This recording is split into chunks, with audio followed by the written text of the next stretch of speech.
Let me get you on camera. Where you from? California.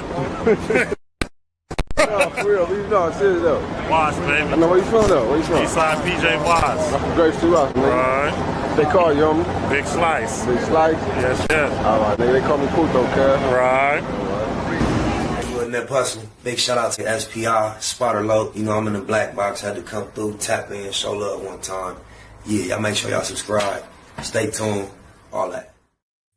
It seems like, man, as I've been sliding through the YouTube streets, a lot of my peers have been popping up. This time it was Stat Quo saying, you seen the title, he hate his raps. He had began to hate his raps. And, you know, as you mature and grow and begin to think on another level, I mean, it's just natural for things that you did in the past not to represent your current, you know, belief systems. So I won't say, I can go as far as say, I've learned to hate my raps, but there are definitely things that I've said that I don't necessarily want to hear or that I wouldn't repeat or that I don't necessarily believe, think, or feel these days. And I definitely do not spend even a percentage of the amount of time listening to a certain type of music. If I do tend to take my time listening to some music, it's usually not the type of music that I am known to make. That's just keeping it a Google. But with no further ado, let's see what my boy Stat Quo has been up to. Stat, my bad. Yeah, I know you had something you wanted to say too. No, I think everybody making really good points. And I think everything that we all saying is contributed to what's happening. I just want to add something in when Mickey was talking about, you know, hip hop was breaking into, you know, it started and it broke into the mainstream. I totally agree with that. But I always mention this because Simba know. I always try to bring the business in this, you know what I mean? And so I know Mickey don't want to hear this, but you know, there's a lot of people that be working at these offices that feed their families that their faces look like ours. So you know, that when we talk about the mainstream is suffering, a lot of people that's being laid off, you know, that's been working in this shit for a very long time.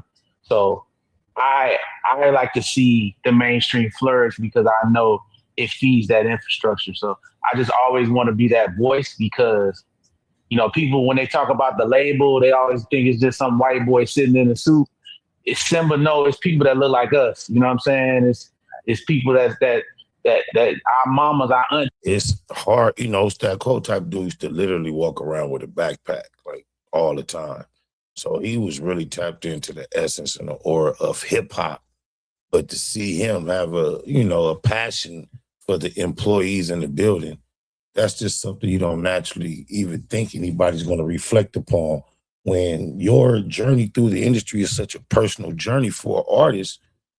Usually, who gives a fuck about the people in the building because you believe their loyalty is to who's cutting their check. But I guess as someone who probably has actually had influence inside these buildings at one point or another, unlike myself, he may have been able to, you know, develop relationships with some of the grassroots people that were working on his project and other projects and kind of feel their plight. She's our cousins, our nieces, our brothers, our sisters that's in these offices every day, you know, paying their bills. So I just always want to say, like, hey, yes, the underground, I'm an underground fan. And I said this last week, I wake up at 3 a.m. every day and all I do is listen to new music from 3 a.m. to 6 a.m. You know what I mean? Every day I'm up discovering new talent. Oh, girl in the bottom corner with that charcoal hoodie that match her mic. She got such a beautiful complexion. Oh, mama. She's beautiful. Blue Tifo. And it's definitely a drought when it comes to the mainstream stuff. And oh boy, the Reezy dude out of New Orleans, he dope. And then Belly Gang Cushington on some street shit. He dope as fuck too.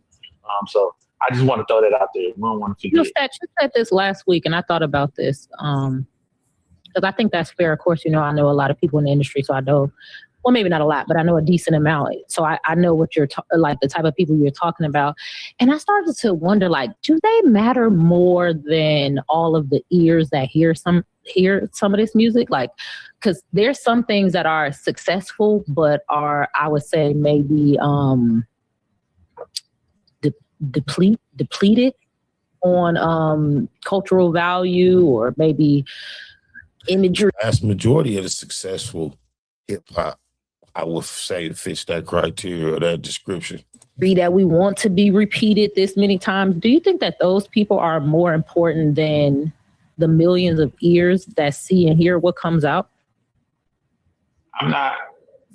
Okay, so we had a discussion on the Third Verse podcast, and I opened up about my own feelings about rap. And I'm gonna say this here on Culture United. I feel somewhat guilty, you know what I mean, because I have been very successful in the music industry, but I have written some very debaucherous rhymes for myself and others.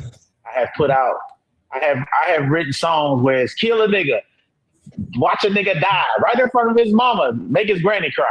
I done did it. You know what I'm saying? So for me to be sitting over here talking about trying to be holier than thou myself, it's hard to do. I respect him for having personal, you know what I'm saying, reflection and introspection, but not feeling holier than thou enough to cast judgment, although he hopes for better and sees a need for better.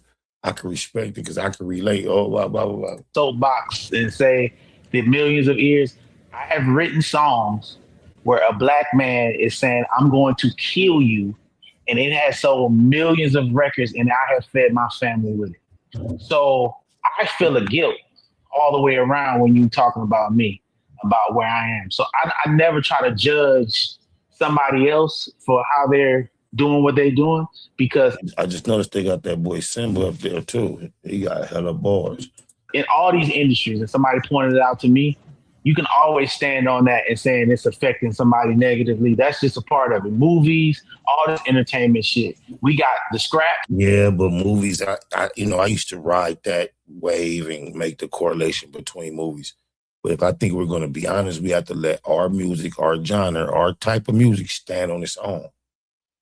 The movies, there's so many variety of movies that are successful. Although some of the successful ones, but even when you think about the ones that just depict our environments similar to our music, when is the last time we had a Menace to Society, Boys in the Hood, to be just extremely successful, to stand out amongst the other content that's created about our culture? It's the shit like Tyler Perry that seems to be more popular on the movie side these days, and that's a lot unlike Menace to Society, which is a lot more like the music we're discussing. So I don't think we can keep using that comparison to movies if we're going to be totally honest or genuine about this conversation. As black folks, you know what I mean? And we made it do movies, whether you realize it or not. Hollywood, there's no new movie ever made. And you got to be careful when you say that. But if you understand, there's a fucking cookie cutter blueprint.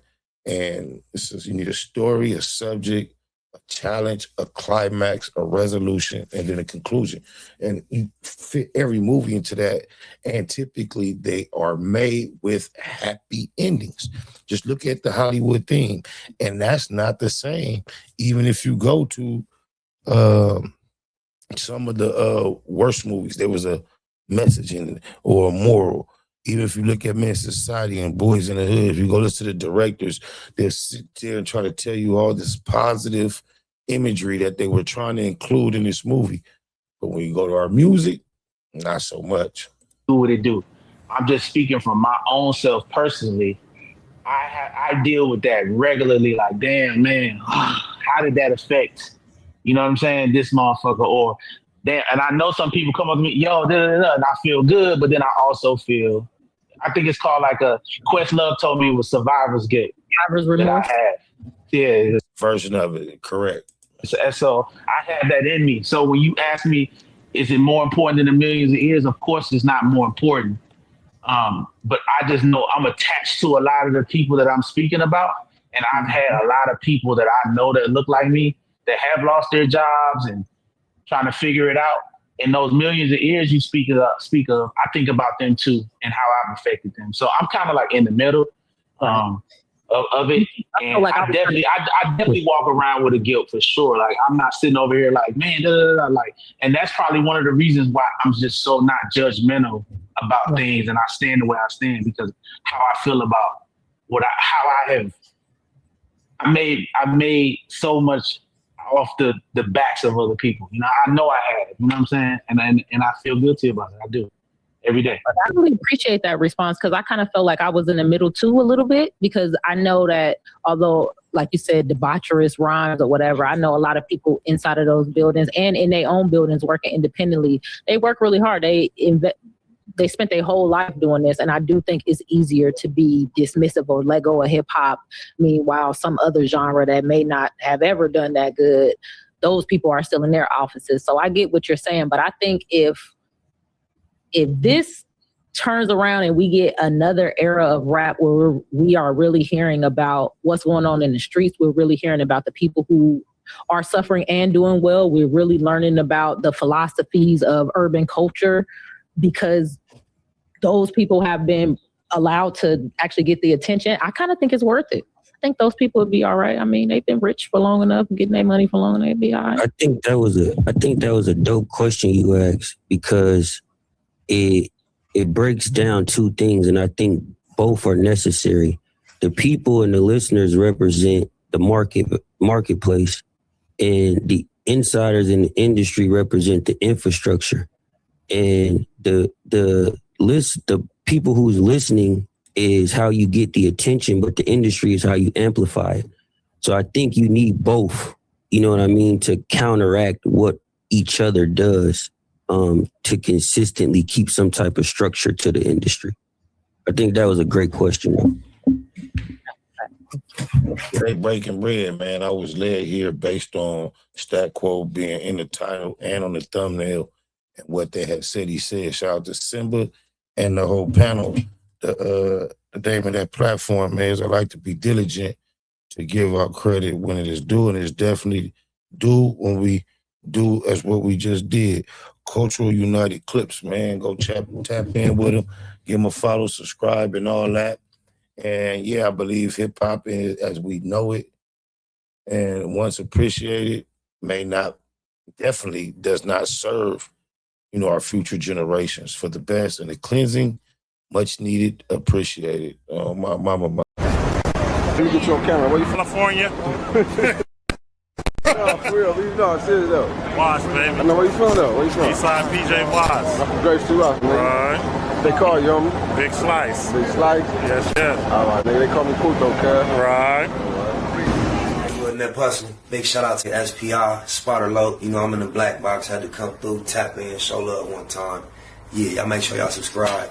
Stay tuned. All that.